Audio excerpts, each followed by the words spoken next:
I woke up at 3:12 a.m. That part didn't scare me.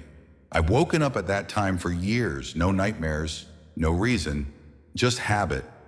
What scared me was the silence. My house is never silent. There's always something. The fridge humming, the clock ticking in the hallway, distant traffic from the main road outside my suburban neighborhood in Ohio. That night, there was nothing. I lay there staring at the ceiling, waiting for the house to make a sound. It didn't. That's when I noticed the ceiling fan above me. It was spinning, perfectly smooth, perfectly silent. I sat up slowly. My bedroom looked normal. Same dresser, same family photos, same door half open to the hallway. But the air felt wrong, heavy, thick, like the house itself was holding its breath. I swung my legs off the bed. The carpet felt damp. When I looked down, my socks were dark, wet. I sniffed the air. It smelled like metal and rot. I stood and stepped into the hallway. The light was on, but it flickered in a way I'd never seen before. Slow, uneven, like it was struggling to stay alive. That's when I saw the photos. Same frames, same places, but the faces inside them had changed. Every single one, my wife, my kids, my parents, was staring straight at me. Their eyes were turned toward the camera, toward me. Their mouths were slightly open, like they were about to speak. My heart started pounding. I backed away.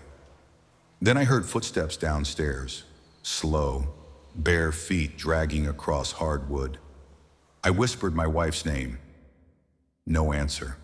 The footsteps stopped at the bottom of the stairs. Then they started climbing, one step at a time, each creak louder than it should have been. I rushed back into the bedroom and locked the door, pressing my back against it. My hands were shaking so badly I nearly dropped my phone. I checked the time again, 3:12 a.m. Still. The door handle started to turn, slow, careful, like whoever was on the other side knew I was listening. A voice whispered through the door. It sounded exactly like my wife. "Why did you wake up?"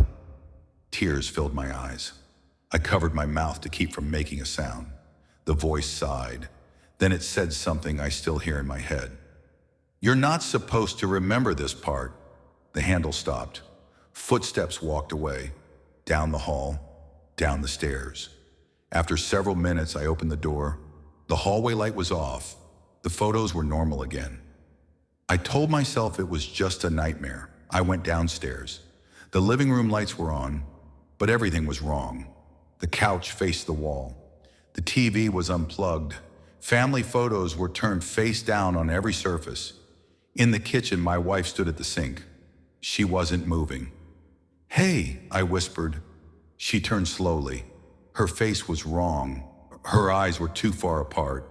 Her smile stretched wider than any human smile should. She spoke without blinking. "You woke up again." I stumbled back. "What is this?" I shouted. "What's happening?" She tilted her head. "This is the house between sleeps." My phone buzzed. There were dozens of notifications, all from me. Videos, recorded at 3:12 a.m. My hands shook as I opened one. It showed me standing in the living room, staring into the camera. Behind me, the hallway was dark. The version of me on the screen spoke calmly. "If you're watching this, you didn't listen." Something tall moved behind him, too thin, arms bent the wrong way. My video self continued. "Every time you wake up at 3:12, it lets you stay longer." The thing's hand rested on his shoulder. "And every time it learns more about you." The video ended. I felt breathing behind me, hot, wet, right against my neck. I turned. Nothing. The lights went out. Total darkness. Something grabbed my ankle and dragged me across the floor. I screamed, clawing at the wood as the hallway stretched taller and narrower, like I was being pulled down a throat. Faces pushed through the walls, screaming without sound. Then, I woke up, gasping, in my bed.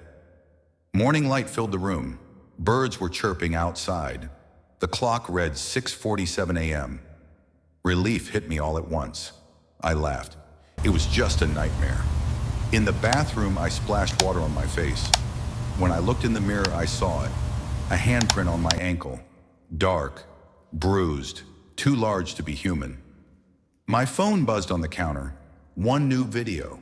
Timestamp, 3:12 a.m. I didn't open it, because behind me in the mirror, the hallway light flickered on, and something was standing there, smiling,